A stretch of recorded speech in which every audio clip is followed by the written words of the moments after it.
वो औरत अपने चेहरे पे शैतानी मुस्कान के साथ प्रशांत की आंखें निकालने के लिए आगे बढ़ी। प्रशांत ने उसका हाथ पकड़कर उसे रोकना चाहा, लेकिन वो समझ गया कि वो बूढ़ी अबला जैसी दिखने वाली औरत वास्तव में बहुत ही शक्तिशाली थी। डर के कारण उसके पसीने छूटने लगे और उसका शरीर कांपने लगा। घबराओ मत, मैंने बहुत सारी आंखें निकाली हैं। अगर तुम हिलोगे नहीं तो ये काम बहुत ही आसानी से हो जाएगा, उस औरत ने मुस्कुराते हुए कहा। प्रशांत ने अपनी पूरी ताकत लगाकर उस औरत को रोकना चाहा, लेकिन वो कुछ नहीं कर पा रहा था। उस औरत ने चाकू एकदम प्रशांत की दाहिनी आंख के पास ला दिया। तभी दुकान के पीछे से तेज गड़गड़ाने की आवाज आने लगी। ये आवाज उस टिन के पतरे की थी जो कुएं पर ढका हुआ था। ये कैसी आवाज है? उस औरत ने रुकते हुए पूछा।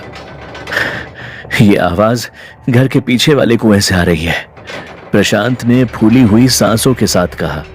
तभी दुकान में लाल रंग की लालिमा छा गई और सामने की दीवार पर प्रशांत को एक काले रंग की परछाई दिखने लगी, लेकिन प्रशांत के पीछे क्या हो रहा था वो उसे नहीं दिख रहा था, मगर उसके सामने खड़ी वो औरत सब कुछ देख पा रही थी।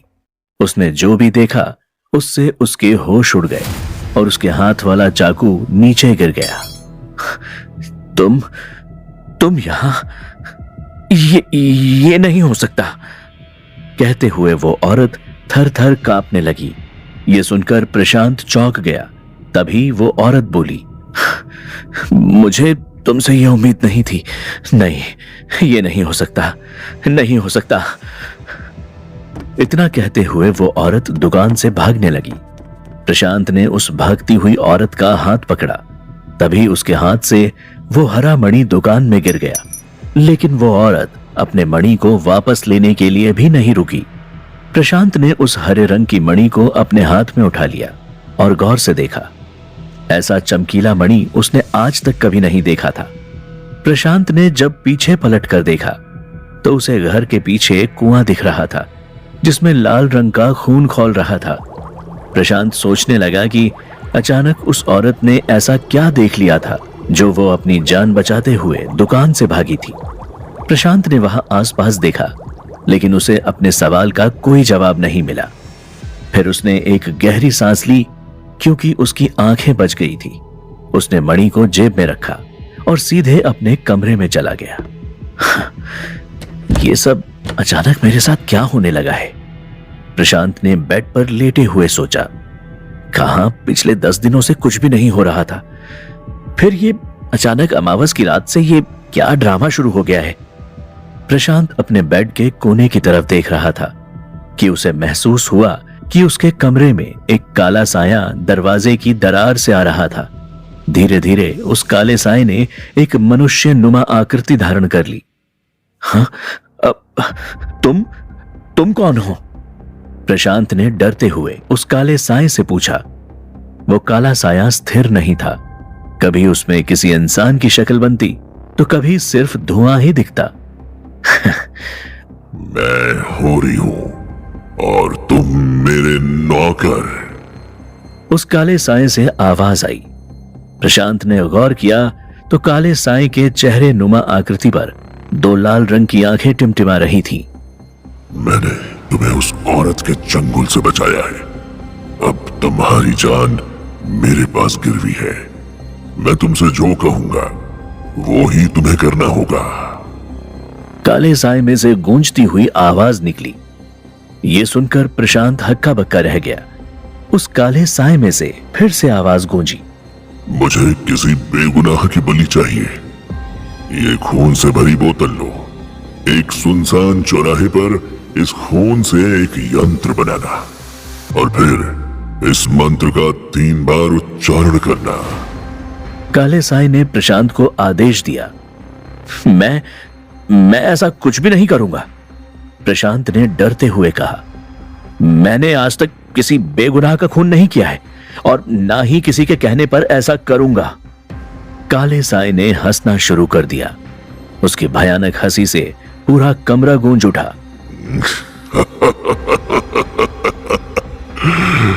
मुझे बहुत अच्छे से पता है कि तुमने किसका खून किया है और किसका नहीं?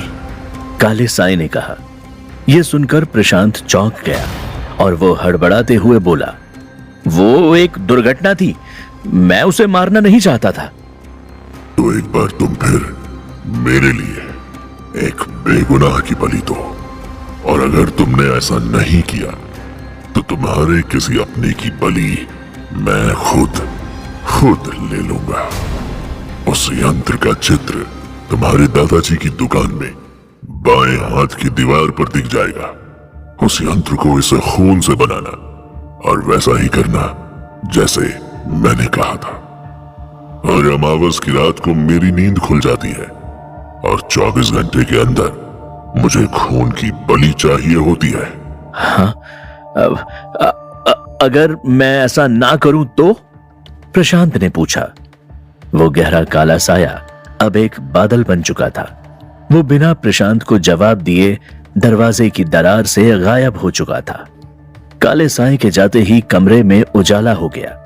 प्रशांत अभी भी बेड पर बैठा सोच रहा था कि वो सब सच था या सपना। मेरा सर इतना भारी है, मैं सोया था कि नहीं, मुझे कुछ समझ में नहीं आ रहा, प्रशांत ने अपने आप से कहा। फिर प्रशांत की नजर उसके बेड के बगल वाली मेज पर गई। वहां वाकई में खून की एक छोटी बोतल थी और उसके नीचे कागज पर लिखा हुआ एक मंत्र। प्रशांत ने जब उसको देखा, उसके पैरों तले धरती खिसक गई। तो क्या इसका मतलब ये सब सच था? प्रशांत ने सोचा। प्रशांत ने कागज के टुकड़े को उठाकर देखा। हे होरी, हे मृत्यु के देवता, मैं रात के इस मुहूर्त में तुम्हारा आवाहन करता हूं, इस बेगुनाह की बलि मंजूर करो। उस कागज के टुकड़े पर लिखा था। प्रशांत ये पढ़कर हैरान हो गया। उसने वो पर्ची और खून की बोतल को मेज की दराज में डाल दिया। तब तक सुबह हो चुकी थी और सूरज निकल आया था। मेरे किसी अपने की बलि ले लेगा? बेवकूफ, मेरी जिंदगी में मेरा अपना बचा ही कौन है? दादा दादी तो मर गए, माता पिता तो बचपन में ही चल बसे थे। प्रिया, जो एक समय में मेरी बहुत करीब हुआ करती थी, उसने भी मुझे छोड़ दिया। अब मुझे उससे क्या लेना देना? मेरी जिंदगी में ऐसा कोई भी नहीं है जिसकी बलि वो काला जाया ले सकता है। प्रशांत ये सोचकर किचन में नाश्ता बनाने चला गया। फिर पूरा दिन प्रशांत दुकान पर ऐसे ही खाली बैठा रहा। जब दिन भर कोई भी अनहोनी घटना नहीं घटी, तब प्रशांत के दिल को थोड़ी शांति पहुंची। आज का दिन तो शांति से निकल गया। शाम होने से पहले ही दुकान बंद कर देता हूं, नहीं तो फिर पता नहीं क्या नया ड्रामा शुरू हो जाए, प्रशांत ने कहा। तभी उसे विजय का फोन आया। प्रशांत ने फोन रिसीव किया। तभी सामने से विजय की घबराहट भरी आवाज आई। प्रशांत, जल्दी से अस्पताल आ जाओ। क्यों, क्या हुआ? प्रशांत ने डरते हुए पूछा। प्रिया एक गुंडे को पकड़ रही थी, दोनों में हाथापाई हुई और उस गुंडे ने प्रिया के ऊपर गोली चला दी। प्रिया इस समय आईसीयू में है, तुम जल्दी से अस्पताल आ जाओ। विजय ने प्रशांत को सारा हाल कह सुनाया। मैं अभी वहां पहुंचता हूं। यह कहते हुए प्रशांत ने फोन काटा और गाड़ी की चाबी उठा ली। उसने तुरंत ही दुकान बंद करी और दादाजी की शववाहिनी लेकर अस्पताल की तरफ चल दिया। मुझे पता है कि प्रिया अब मेरी गर्लफ्रेंड नहीं है। हाँ, हम एक समय में बहुत अच्छे दोस्त हुआ करते थे और आज इसी दोस्ती के कारण मैं अस्पताल जा रहा हूं, प्रशांत ने अपने आप से कहा। प्रशांत को खुद भी नहीं पता था कि प्रिया को ऐसी हालत में देखकर उसके दिल के किसी कोने में प्यार फिर से जाग जाएगा। अस्पताल पहुंचते ही प्रशांत ने डॉक्टर से पूछा, प्रिया ठीक तो हो जाएगी ना? हमने ऑपरेशन करके गोली तो निकाल दी है, मगर उसके सर पर गहरी चोट आई थी, ब्रेन हैमरेज हुआ है, इसीलिए उसको आईसीयू में रखा है। इस वक्त हम कुछ कह नहीं सकते, डॉक्टर ने प्रशांत को बताया। प्रशांत ये सुनकर आईसीयू के बाहर ही बैठ गया। विजय ने उसके पास बैठते हुए कहा, मुझे पता है कि तुम प्रिया को लेकर बहुत परेशान हो। नहीं, परेशान नहीं हूं, मगर मैं चाहता हूं कि वो जल्दी से ठीक हो जाए, प्रशांत ने जवाब दिया। प्रशांत और विजय आपस में बात कर ही रहे थे कि अचानक आईसीयू से नर्स बाहर निकली और चिल्लाने लगी, डॉक्टर जल्दी आओ, पेशेंट की हालत बहुत खराब हो रही है। प्रशांत और विजय भागकर आईसीयू के बाहर वाली खिड़की से देखने लगे। तुरंत ही डॉक्टर वहां पहुंच गया था। प्रशांत को अपनी आंखों पर यकीन नहीं हो रहा था। उसने काले साए की छवि प्रिया के ऊपर मंडराती हुई देखी।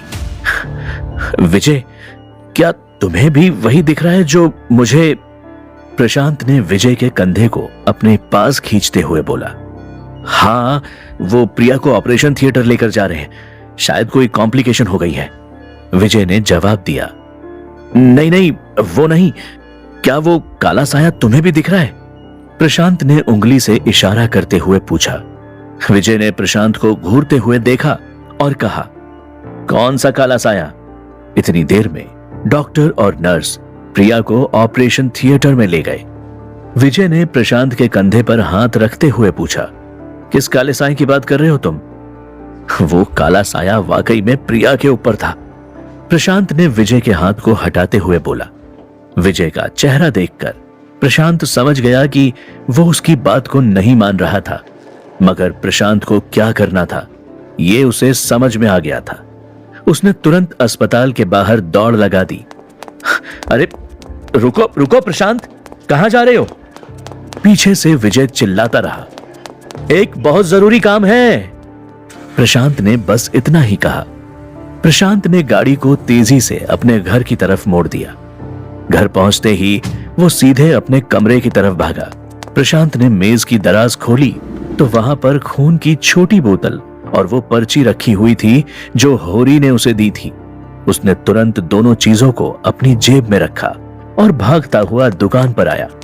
दुकान में होरी की बताई जगह पर वाकई में एक यंत्र बना हुआ था। प्रशांत ने अपने फोन से उस यंत्र की फोटो खींची और गाड़ी लेकर वहां से भाग निकला।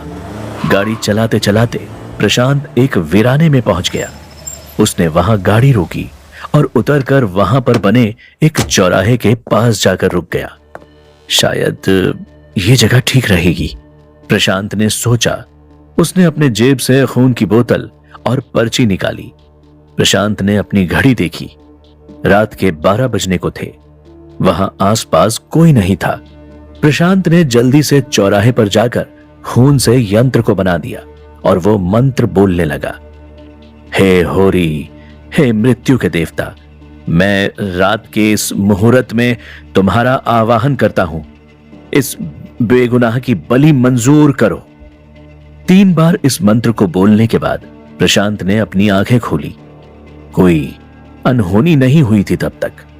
अब प्रशांत वहां से उठकर दूर पार्क की हुई शव वाहिनी में बैठ गया। उसने इधर उधर देखा मगर सड़क पर कोई नहीं था। लेकिन तभी अचानक ही वहां सामने की सड़क से एक गाड़ी बहुत ही तेज स्पीड में आ रही थी। इतनी स्पीड, शायद गाड़ी का ब्रेक फेल हो गया है, प्रशांत खुद से बोल उठा। लेकिन तभी वो गाड़ी चौराहे से पास होते हुए सामने वाले खंबे से जोर से टकराई। गाड़ी के इंजन और कांच का कचूमर बन गया और इंजन में से धुआं निकलने लगा। प्रशांत ये देखकर हैरान रह गया। वो अपनी गाड़ी से बाहर आया और तभी उस एक्सीडेंट हुई गाड़ी का दरवाजा धीरे से खुला और उसमें से एक औरत अधमरी हालत में बाहर आ गिरी। औरत का हाथ धीरे से उठा।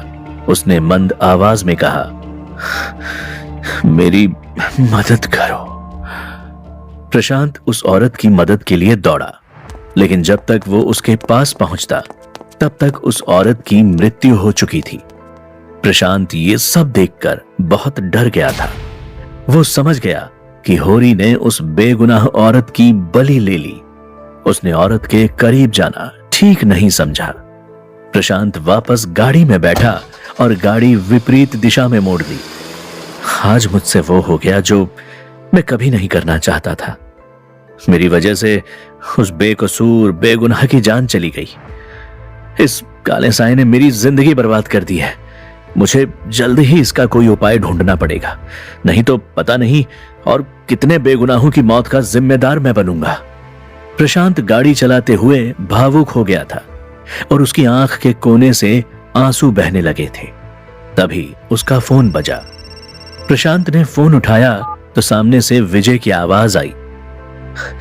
प्रशांत, चमत्कार हो गया। क्या? प्रशांत ने हैरानी से पूछा। हाँ, प्रिया अब खतरे से बाहर है। डॉक्टर का कहना है कि कोई चमत्कार हुआ जिससे प्रिया की जान बच गई। अब तो उसे होश भी आ गया है, विजय ने प्रशांत को बताया। यह सुनकर प्रशांत ने गाड़ी सड़क के किनारे रोक दी। क्या तुम सच कह रहे हो? उसने विजय से पूछा। क्या वाकई में प्रिया की हालत सुधर गई है? हाँ, अगर यकीन नहीं आता तो खुद अस्पताल जाकर देख लो, विजय ने जवाब दिया। हाँ, मैं थोड़ी देर में आता हूं, प्रशांत ने कहा और फोन काट दिया। प्रशांत गाड़ी से उतरकर बाहर खड़ा हो गया। उसके दिल में अभी भी ग्लानि भरी हुई थी। हे महादेव, ये तुमने मुझे जिंदगी के कौन से मोड़ पर लाकर खड़ा कर दिया है। मैं पुलिस की नौकरी में ये सब देखकर थक गया था ना। वहां पर हो रहे मासूमों के शोषण को मैं बर्दाश्त नहीं कर पा रहा था, इसीलिए मैंने पुलिस की नौकरी छोड़ दी। और अब तुम मुझसे वही काम करवा रहे हो जिससे मुझे सबसे ज्यादा घृणा है। आज तो मुझे अपने आप से नफरत हो रही है। प्रशांत अपने ख्यालों में खोया हुआ था कि उसको फिर से विजय का फोन आया। प्रशांत, एक बात और, अभी अभी हमें एक वीडियो हाथ लगा है। मैं चाहता हूं कि तुम वो वीडियो देखो। मैं तुम्हें फोन पर वीडियो की क्लिपिंग भेजता हूं, ठीक है? बाकी वीडियो तुम कल सुबह पुलिस स्टेशन आकर देखना। कहते हुए विजय ने फोन कट कर दिया। तभी प्रशांत के फोन पर विजय ने एक वीडियो क्लिपिंग भेजी। प्रशांत ने जैसे ही वो वीडियो देखा, उसके पैरों तले जमीन खिसक गई। क्या था उस वीडियो क्लिपिंग में? क्या प्रशांत अपने आप को होरी की शर्त से बचा पाएगा? जानने के लिए सुनते रहिए ब्लडी वेल, एक मौत का कुआं, सिर्फ पॉकेट एफएम पर।